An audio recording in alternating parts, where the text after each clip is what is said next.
ইমাম শিবলি রহমতুল্লাহি আলাইহি ছিলেন বড় আল্লাহর ওলি।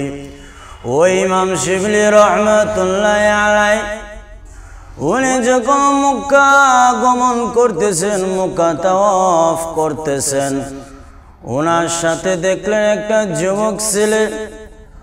ওই যুবক ছেলে যে স্থানে যায় ওই স্থানে শুধু সাল্লাল্লাহু আলাইহি ওয়াসাল্লাম এই নবীজির দুরূদটা পড়ে।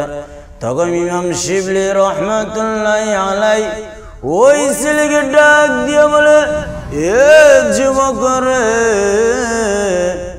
মক্কা জিয়ারত করতে গেলে বিভিন্ন রকমের দোয়া আছে, লাব্বাইক আল্লাহুম্মা লাব্বাইক, এমন দোয়া আছে, এক এক স্থানে এক এক রকমের দোয়া আছে।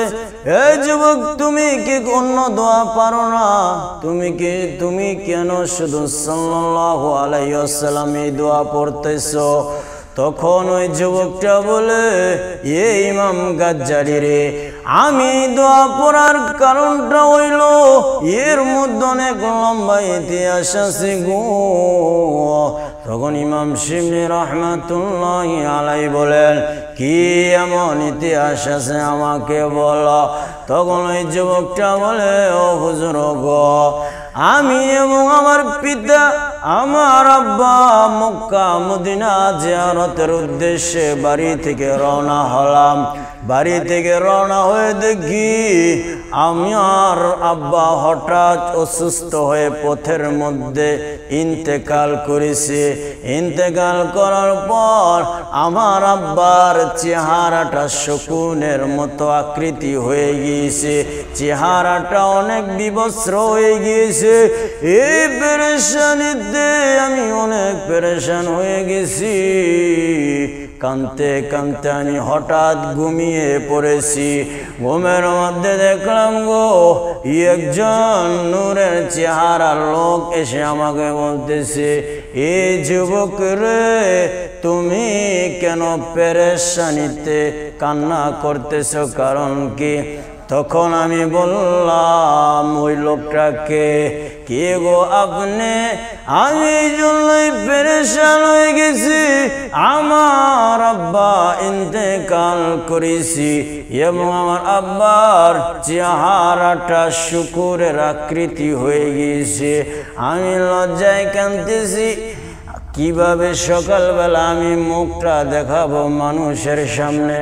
আর এই মরুভূমিতে আমার আব্বার জানাজায় কে দিবে? কাফন দাফনের ব্যবস্থা কে করবে? তখন ওই যুবকটা বলতেছে, ওই লোকটা বলতেছে, এ যুবক, তুমি তোমার বাবার লাশের কাছে আমাকে নিয়ে যাও। তখন আমি ওই লোকটাকে বাবার লাশের কাছে নিলাম। লাশের কাছে নেওয়ার পর লোকটা বলল, চাদরটা সরাও।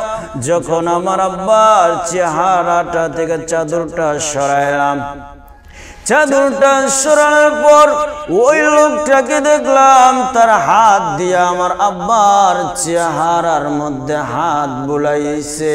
বুলাইতে দেরি গো, আমার আব্বার চেহারাটা চাঁদের মতো সৌন্দর্য হইতে দেরি হইল না। বলি সুবহানাল্লাহ। কি বলতেছে যে ওই লোকটাই আমার আব্বার চেহারাটার মধ্যে হাত দিতে দেরি হইছে, কিন্তু চাঁদের মতো সুন্দর হইতে আমার আব্বার চেহারাটার দেরি হইল না।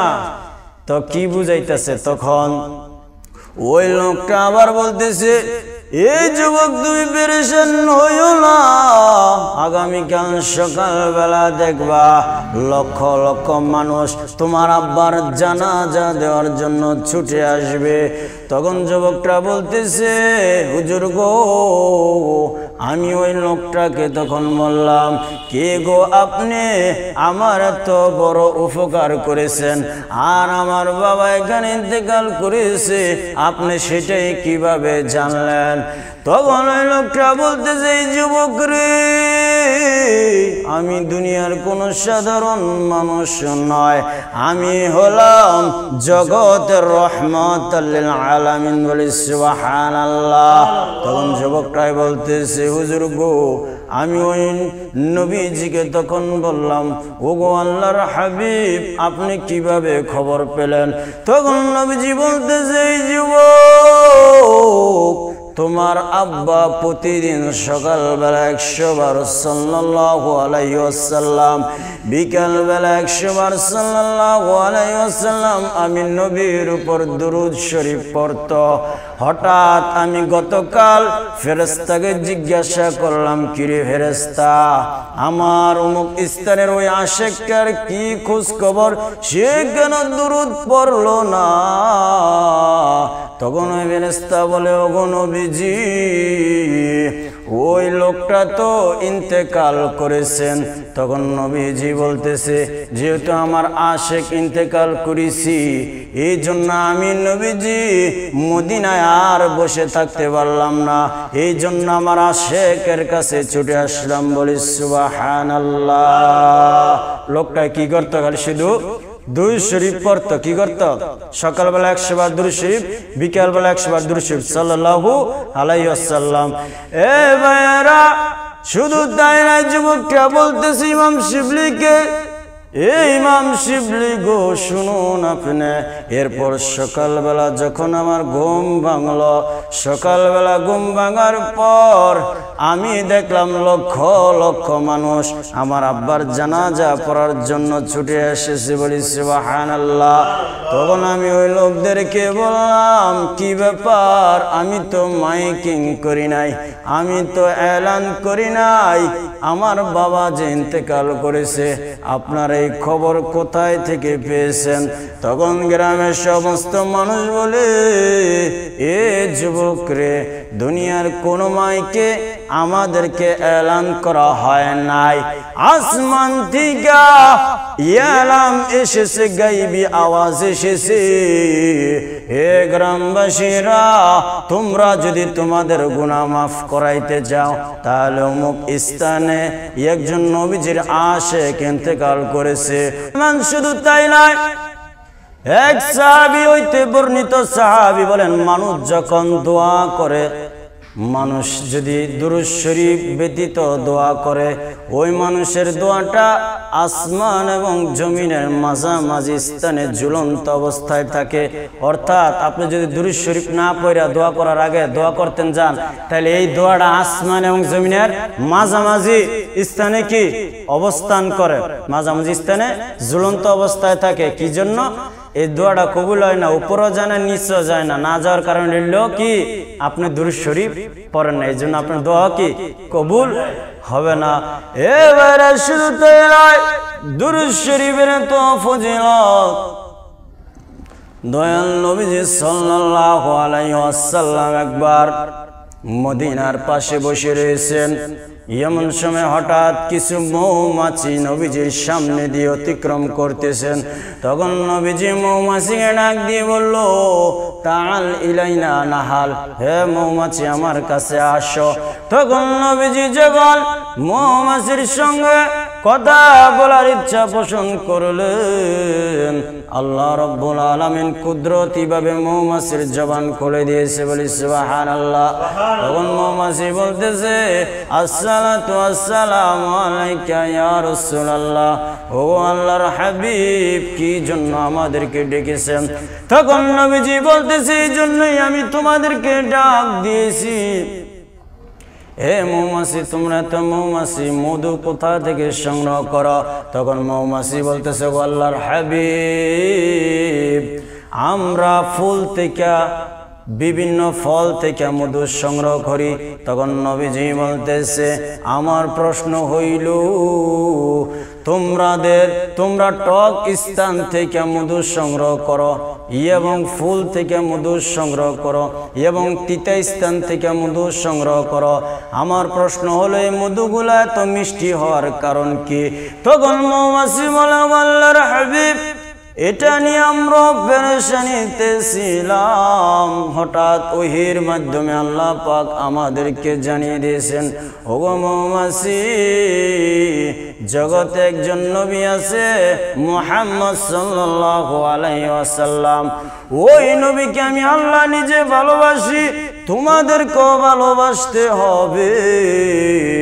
এই জন্য মৌমাছি তোমরা যখন বিভিন্ন স্থান থেকে মধু সংগ্রহ করো, মধু সংগ্রহ করার পর তোমাদের ভিতর থেকে যখন বাইর করে মধু এক স্থানে রাখবা, তোমাদের চাকে রাখার সময় তোমরা আমার নবীর প্রতি সাল্লাল্লাহু আলাইহি সাল্লাম এই দুরূদটা পড়বে। এই দুরূদটা পড়ার কারণে তোমাদের সমস্ত মধুগুলা মিষ্টি হয়ে যাবে। বলি সুবহানাল্লাহ। ভাইরা আমার, শুধু তাই নয়, বাইজিদ বুস্তামি অনেক বড় আল্লাহ ছিলেন। এই বাইজিদ বুস্তামির জামানায় একজন মহিলার একমাত্র কন্যা সন্তান ছিল। ওই কন্যা সন্তান ইন্তেকাল করেছে। ইন্তেকাল করার পর ওই মহিলাটা, মেয়েটার মা প্রতিটি ইমাম সাহেবের কাছে গিয়ে বলে, ও গো হুজুর গো, আমার মেয়েটা ইন্তেকাল করেছে, 1 সপ্তাহ হয়ে গিয়েছে, আমার মেয়েটার কবরে কি খবর আমি জানতে চাই। তখন সমস্ত হুজুর বলে, এ মা গো, কবরের খবর আবার কিভাবে বলবো? তখন এক হুজুর বলতেছে, মা আপনি এদিকে সেদিকে ঘোরাঘুরি করে কোনো লাভ নাই, তবে জমানার মধ্যে একজন আল্লাহর ওলি আছে গো, ওনার নাম বাইজিদ বুস্তামি। ওই বাইজিদ বুস্তামির কাছে যদি যান একটি সমাধান আপনি পাবেন। তখন ওই মহিলাটা বাইজিদ বুস্তামির দরবারে গিয়ে বলতেছে, হে বাইজিদ গো, আমার মেয়েটা ইন্তেকাল করেছে, 1 সপ্তাহ হয়ে গিয়েছে, তার কোনো খবর পাই না, আমার মেয়েটা খবর কিভাবে পাবো? তখন বাইজিদ বুস্তামি বললেন, ওগো মা গো, আজকে বাড়িতে গিয়ে এশার নামাজ আদায় করে এরপর যখন ঘুমাইতে যাবেন, ওযু করে ঘুমাবেন। ঘুমাইতে ঘুমাইতে সাল্লাল্লাহু আলাইহি ওয়াসাল্লাম সাল্লাল্লাহু আলাইহি ওয়াসাল্লাম পড়তে পড়তে ঘুমিয়ে যাবেন। আপনার মেয়ের খবর আপনি পেয়ে যাবেন। মহিলাটা বাইজিদ বুস্তামির কথা অনুযায়ী বাড়িতে গিয়ে দুরূদটা পড়তে পড়তে ঘুমিয়ে গিয়েছে। ঘুমের মধ্যে স্বপ্নে দেখতেছি তার মেয়েটার ভীষণ আযাব হচ্ছে। মেয়েটা বলতেছে, মা গো, এই দোজখের আযাব আর সহ্য করতে পারতেছি না, ও মা তুমি কি আমাকে বাঁচানোর জন্য একটা ব্যবস্থা করো। তখন মহিলাটা সকালবেলা ঘুম ভাঙার পর দৌড়ে বাইজিদ বুস্তামির কাছে গিয়ে বলে, ও গো বাইজিদ গো, আপনার কথা অনুযায়ী দুরূদ পড়তে পড়তে ঘুমিয়ে গিয়েছি।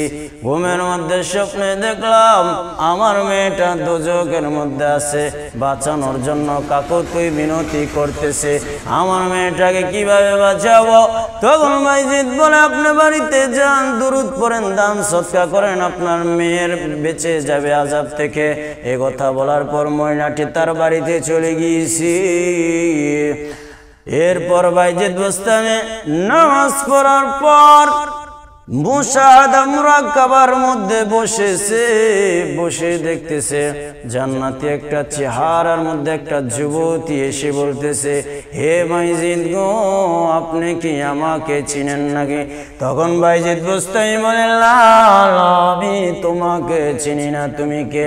তখন ওই যুবতী বলতেছে, ওই যে গত 2 দিন আমার মাই আপনার কাছে এসেছে, ওই মহিলার মেয়ে আমি। বলি সুবহানাল্লাহ। তখন বাইজিদ বুস্তামি বলে, কি ব্যাপার? তোমার মা বলেছে তুমি নাকি ভীষণ আযাবের মধ্যে আছো, তুমি এখন জান্নাতের চেহারে কিভাবে আসলে বসলে? তখন মেয়েটি বলতেছে, ও বাইজিদ,